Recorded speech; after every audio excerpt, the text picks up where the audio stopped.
Good morning all of you. നമസ്കാരം. എല്ലാവർക്കും ദൈവത്തിന്റെ രക്ഷയും സമാധാനം ഉണ്ടാവട്ടെ എന്ന് പ്രാർത്ഥിക്കുന്നു. Thank you so much. Welcome to orange apple motivational monster. സി നമ്മൾ 2025 ഒരുപാട് പേര് ഒരുപാട് റെസൊല്യൂഷൻസ് ഒക്കെ എടുത്തിട്ടുണ്ടാവും. ഒരുപാട് റെസൊല്യൂഷൻസ് ഉണ്ടല്ലോ, ഒരുപാട് റെസൊല്യൂഷൻസ്, മാറ്റങ്ങൾ, ചേഞ്ചസ് ഒക്കെ കൊണ്ടുവരാൻ. സി നമ്മുടെ ലൈഫ് ലേണിംഗ് ലെസൺസിലെ ഈ സീരീസിന്റെ ഭാഗമായിട്ട് ഇതിൽ ഒന്നോ രണ്ടോ കാര്യങ്ങൾ എനിക്ക് ഇന്ന് പ്രധാനമായിട്ട് ആഡ് ചെയ്യാനുള്ളത്. ഇന്നലെ നമ്മൾ സംസാരിച്ചു വെച്ച ഇയർ ഓഫ് ഫോക്കസിന്റെ ഒരു ഫർദർ എക്സ്പാൻഷൻ എന്നുള്ളത്. എന്താണ് ഇയർ ഓഫ് ഫോക്കസിൽ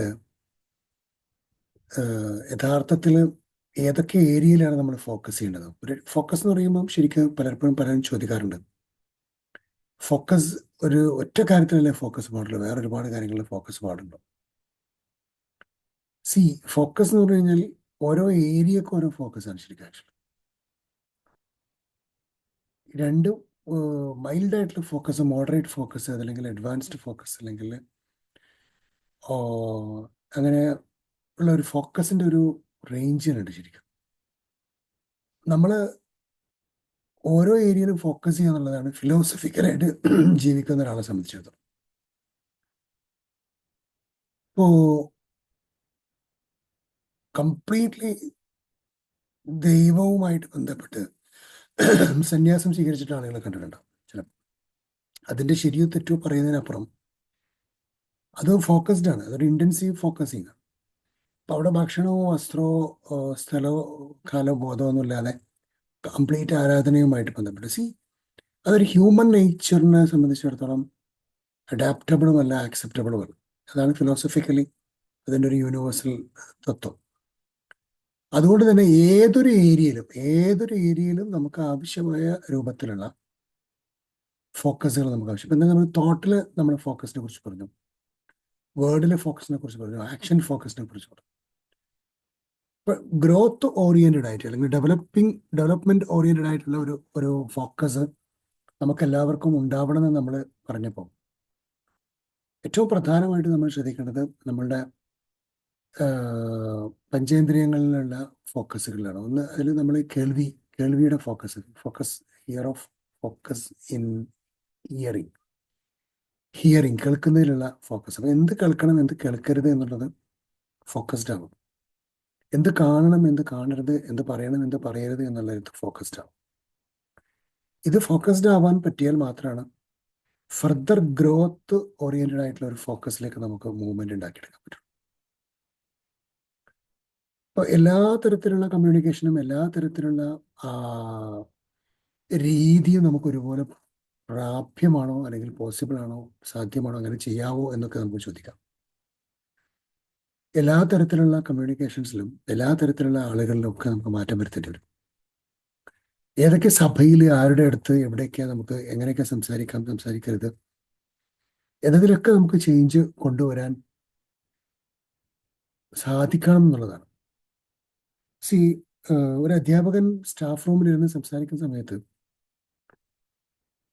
അവിടെ വ്യത്യസ്തമായ രൂപത്തിൽ സംസാരിക്കുന്നത്, ഇതുപോലെ ഫോക്കസ്ഡ് അല്ലാതെ ഏത് തരത്തിലുള്ള വൊക്കാബുലറിയും എങ്ങനെയും റിലീസ് ചെയ്യുന്ന ആളുകളെ നമ്മൾ കാണാറുണ്ട്.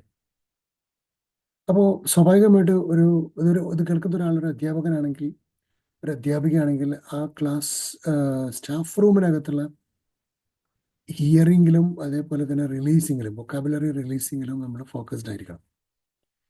ഇവിടെ സീരിയസ് ആയിട്ടുള്ള ഏറ്റവും മോഡേൺ തിയറികളൊക്കെ പറയുന്നത് റിപ്പീറ്റഡ് ആയിട്ട് നമ്മൾ റിലീസ് ചെയ്യുന്ന വേർഡുകളോ റിപ്പീറ്റഡ് ആയിട്ട് നമ്മൾ കേൾക്കുന്ന വേർഡുകളോ നമ്മളെ സ്വാധീനിക്കുന്നു എന്നുള്ളതാണ്. അത് സ്റ്റോർ ചെയ്യുന്നു മാത്രമല്ല. നേരത്തെ നമ്മൾ പറയാറുണ്ടായിരുന്നു സ്റ്റോർ ചെയ്യുന്നു, പക്ഷെ സ്റ്റോർ ചെയ്യുന്നു മാത്രം പറഞ്ഞാൽ പോരാ. അപ്പാർട്ട് ഫ്രം ദാറ്റ്, അത് സ്റ്റോർ ചെയ്യുന്നതിന് അപ്പുറത്തേക്ക് ഇത് നമ്മളെ ഇൻഫ്ലുവൻസ് ചെയ്യുന്നുണ്ട്. ആ വാക്കുകൾ, ആ ഹിയറിങ്ങും ആ ഡെലിവറിയും നമ്മളെ ഇൻഫ്ലുവൻസ് ചെയ്യുന്നുണ്ട്, അങ്ങേയറ്റം സ്വാധീനിക്കുന്നുണ്ട്. അപ്പൊ ഇത് സ്വാധീനിക്കുന്നുണ്ടെങ്കിൽ ചില സമയത്ത് നമ്മൾ ഇയർഫോണൊക്കെ യൂസ് ചെയ്യുന്നത് നന്നായിരിക്കും. ഇയർഫോൺ യൂസ് ചെയ്തിട്ട് നമ്മൾ ഓഡിയോ ബുക്കുകൾ കേൾക്കാൻ വേണ്ടിയിട്ട് ഇയർഫോൺ യൂസ് ചെയ്യുന്നത് മൾട്ടിപ്പിൾ ആയിട്ടുള്ള ഹിയറിങ് അവോയ്ഡ് ചെയ്യാൻ വേണ്ടിയിട്ട്, മൾട്ടിപ്പിൾ ആയിട്ടുള്ള സീയിങ് അവോയ്ഡ് ചെയ്യാൻ വേണ്ടിയിട്ട് നമ്മൾ കുതിരനെ നമ്മൾ കെട്ടാറില്ല. ഇങ്ങനെ കെട്ടും കുതിരനെ. ഈ കുതിരനെ ഇങ്ങനെ കെട്ടുന്നതെന്ന് വെച്ചാൽ മൾട്ടിപ്പിൾ ആയിട്ടുള്ള സീയിങ്, അതിനിങ്ങനെ ഫോക്കസ് തെറ്റി തെറ്റി പോകാതിരിക്കാൻ വേണ്ടിയിട്ട്. ഇവിടെയാണ് ഈ ഫോക്കസുമായി ബന്ധപ്പെട്ട് നമ്മൾ ശ്രദ്ധിക്കേണ്ടത്. അപ്പോൾ നമ്മുടെ കാഴ്ചയിൽ നമുക്കുണ്ടാവേണ്ട ഫോക്കസ്, നമ്മുടെ കേൾവിയിൽ നമുക്കുണ്ടാവേണ്ട ഫോക്കസ്, അതേപോലെ നമ്മുടെ ചിന്തയിൽ നമുക്കുണ്ടാവേണ്ട ഫോക്കസ്, ഇത് വളരെ സീരിയസ് ആയിട്ട് നമ്മൾ എടുത്തിട്ടില്ല എന്നുണ്ടെങ്കിൽ ഇതൊന്നും ഒരു ഓവർനൈറ്റിൽ ചേഞ്ച് ക്രിയേറ്റ് ചെയ്യാൻ പറ്റുന്ന സംഭവങ്ങളൊന്നുമില്ല. നമ്മൾ എപ്പോഴും മനസ്സിലാക്കേണ്ടത് ഒരൊറ്റ രാത്രി കൊണ്ട്, ഒരു പകല് കൊണ്ട്, ഒരു ഡേറ്റ് കൊണ്ട് ചേഞ്ച് ക്രിയേറ്റ് ചെയ്യാൻ സാധിക്കുന്ന കാര്യങ്ങളാണ് അല്ല. ചില കാര്യങ്ങൾ നമ്മൾ 21 ഡേയ്സ് പ്രാക്ടീസ് ചെയ്യാൻ പറയും, ചിലത് നമ്മൾ 30 ഡേയ്സ് പ്രാക്ടീസ് ചെയ്യാൻ, ചിലത് കണ്ടിന്യൂസ് ആയിട്ടുള്ള ഈ ആഴ്ചകളോളം നീണ്ട പ്രാക്ടീസ് കൊണ്ട് മാത്രം അതിനെ സ്ട്രീം ലൈൻ ചെയ്തെടുക്കാൻ സാധിക്കുന്ന കാര്യമാണ് എന്നുള്ളതാണ് നമ്മൾ മനസ്സിലാക്കേണ്ടത്. അപ്പോൾ ഇപ്പോൾ കേട്ടുകൊണ്ടിരിക്കുന്ന സഭകളിൽ നിന്ന് ചില കാര്യങ്ങളിൽ കുറച്ച് ദിവസം ചെറിയൊരു തിരക്കിലാണ്, അതുകൊണ്ട് സംസാരിക്കാതിരിക്കുന്നതിൽ ആരും തോന്നരുത്. ഒന്ന് ഫ്രീ ആയി കഴിഞ്ഞാൽ സംസാരിക്കാം എന്നുള്ള രൂപത്തിൽ നിങ്ങൾക്ക് മെല്ലെ ഒരു എക്സിക്യൂട്ടീവ് സ്കിപ്പിംഗ് നടത്തിയിട്ട് അതിന് മെല്ലെ ഫർദർ മൂവ് ചെയ്ത് ഡെവലപ്പ് ചെയ്ത് കൊണ്ടുവരാൻ സാധിക്കും. പക്ഷേ നോ എന്ന് പറയാൻ പറ്റില്ല, എന്ന് പറയാൻ കഴിയുന്നില്ല എന്ന് പറയാൻ ഉള്ള ഒരു പ്രശ്നം നമ്മളെ ചെയ്യാൻ സമ്മതിക്കാതിരിക്കുന്നുള്ളതാണ്. അപ്പോൾ ഇവിടെയൊക്കെ നമുക്കുണ്ടാകുന്നത് നമ്മുടെ ഇമോഷണൽ വീക്ക്നെസ്സസ്, ഇമോഷണലി നമ്മൾ വീക്കാണെന്നുണ്ടെങ്കിൽ നമുക്ക് ഫർദർ റിസൾട്ടിലേക്ക് നമുക്ക് മൂവ് ചെയ്യാൻ സാധിക്കാതെ പോകുന്നു. സോ ഇത്തരത്തിലുള്ള ഒരു തോട്ട് ഫോക്കസ്, അതുപോലെ തന്നെ word focus, action focus oriented ആയിട്ടുള്ള ഒരു ഇയറിലേക്ക് നമ്മൾ കൊണ്ടുപോകണമെന്നുണ്ടെങ്കിൽ ചില ആളുകൾ ചോദിക്കും, അപ്പോൾ ഉറക്കത്തിൻ്റെ കാര്യത്തിൽ അത് ആക്ഷനാണ്, അതിനാവശ്യമായ തോട്ട്സ് നമ്മൾ കൊടുക്കണം. ഏതൊക്കെ ടൈപ്പ് ഓഫ് ഉറക്കം എനിക്ക് വേണം വേണ്ട, അതേപോലെ തന്നെ എപ്പോഴും ഉറങ്ങണം, എപ്പോഴും ഉറങ്ങണം, എപ്പോഴും എഴുന്നേൽക്കണം, ഭക്ഷണത്തിൻ്റെ കാര്യത്തെക്കുറിച്ചുള്ള ഫോക്കസ്, യെസ് ഈറ്റിങ്ങിൻ്റെ, അത് ഹെൽത്ത് ഓറിയൻറ്റഡ് ആയിട്ടുള്ള ഒരു ഫോക്കസാണ്. അത് തോട്ട് വേണം ആദ്യം. തോട്ട് ഉണ്ടെങ്കിൽ മാത്രമേ ആക്ഷനിലേക്ക് കടക്കാൻ പറ്റുള്ളൂ. ആ തോട്ടിൽ നിന്ന് നമ്മൾ ഫർദർ ഇതിലേക്ക് മൂവ് ചെയ്യിക്കാൻ പറ്റും. അപ്പോൾ എക്സസൈസ് ചെയ്യുന്ന ആളുകളാണെങ്കിൽ എക്സസൈസ് ചെയ്യുന്ന വിഷയത്തിൽ അങ്ങനെ ഉണ്ടാവണം. അപ്പോൾ ഓരോന്നിനും നമ്മൾ തോട്ട് അപ്ലൈ ചെയ്തെങ്കിൽ മാത്രമേ അതിനെ ആക്ഷനിലേക്ക് കൊണ്ടുവരാൻ സാധിക്കുള്ളൂ. അതുകൊണ്ട് ഒരു ചിന്തയില്ല എന്നുണ്ടെങ്കിൽ നമുക്ക് വലിയ ചലഞ്ച് ഉണ്ടാകും. അതുകൊണ്ട് പ്രൈമായിട്ട് നമ്മൾ ഇപ്പോഴും പറയുന്നത് ഫോക്കസ് ഓൺ യുവർ തോട്ട്. നമ്മുടെ 10,000-കണക്കിന് തോട്ട്സ് ആണ് ഒരു സെക്കൻഡിൻ്റെ മൾട്ടിപ്പിൾ ഫ്രാക്ഷൻസ് കൊണ്ട് പാസ് ചെയ്യുക എന്ന് പറയാം. നമുക്ക് ഒരുപാട് തോട്ട്സ് അങ്ങനെ പാസ് ചെയ്യാറുണ്ടല്ലോ അല്ലേ? ഏത് തോട്ട്സിൽ നമ്മൾ സ്റ്റിക്ക് ഓൺ ചെയ്യണം, ഏത് തോട്ട്സിനെ നമ്മൾ സ്റ്റിക്ക് ഓൺ ചെയ്യാവും. പൂച്ചേനെ നമ്മൾ പറയരുത്, പൂച്ചയെ 4 ഇട്ട് കഴിഞ്ഞാൽ എങ്ങനെ ഇട്ടാലും 4 കാലിലേ വീഴുമെന്ന് പറയും. എന്തുപോലെ നമ്മുടെ തോട്ട്സിന് എങ്ങനെ പോയാലും പുള്ളി അതേ പറയും, എങ്ങനെ വന്നാലും പുള്ളി അതേ ചെയ്യും, എങ്ങനെ വന്നാലും പുള്ളി അതേ കാണും എന്ന് നമ്മൾ പറയാറുണ്ട് ചിലരെ കുറിച്ച്. ഇത് തോട്ട് സ്ട്രീമിങ്ങുമായി ബന്ധപ്പെട്ട അല്ലെങ്കിൽ ഫോക്കസുമായി ബന്ധപ്പെട്ട കാര്യങ്ങളാണ്. അപ്പോൾ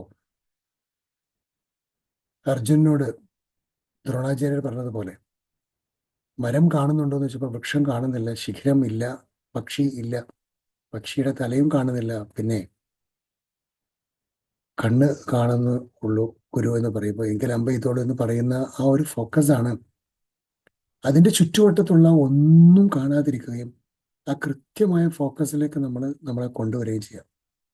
പക്ഷെ ഒരു പക്ഷേ നമ്മൾ ആ മരത്തിന്റെ മുകളിലൊക്കെ എല്ലായിടത്തും കണ്ണുകൾ ഓടിക്കാൻ തുടങ്ങിയാൽ നമ്മളുടെ യഥാർത്ഥ ലക്ഷ്യം തെറ്റും. ശിഖരമാണെങ്കിൽ ലക്ഷ്യം തെറ്റും.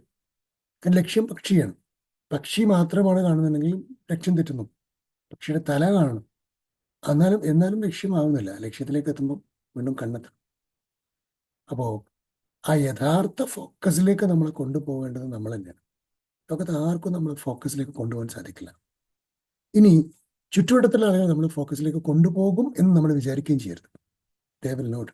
അത് ഗുരുവായിരുന്നാലും ശിഷ്യനായിരുന്നാലും കൂടെയുള്ളവരായിരുന്നാലും. കാരണം അവരവരുടേതായ തോട്ട് ഓറയിലാണ്, സർക്കിളിലാണ് ജീവിക്കുന്നത്. അതിൽ നിന്ന് അവർക്ക് പുറത്തെടുക്കാൻ സാധിക്കട്ടെ. അത് നമ്മളെ അതുപോലെ അലൈൻഡ് ആവണം എന്ന് നിർബന്ധമില്ല. അപ്പം അതുകൊണ്ട് നമ്മളുടെ തോട്ടിലേക്ക് നമ്മളെ തന്നെ കൊണ്ടുപോകാൻ നമ്മൾ ഇത്തിരി പാടുപെടും, ഇത്തിരി പ്രയാസപ്പെടും. പ്രയാസത്തോടു കൂടിയായിരുന്നാലും ആ പ്രവൃത്തി നമുക്ക് ഗുണപരമായി മാറണമെങ്കിൽ നമ്മൾ ഫോക്കസ്ഡ് ആവണം എന്നാണ് നമുക്ക് പറയാനുള്ളത്. So I wishing you all the very best and have a great day. God bless. Thank you so much. Love you all. ആർക്കെങ്കിലും മൈക്ക് എടുത്തിട്ട് ഒരു വാക്കൊക്കെ പറയാനുള്ള സമയമുണ്ട്, ഉപയോഗപ്പെടുത്താവുന്നതാണ്. Thank you so much. പെട്ടെന്ന്.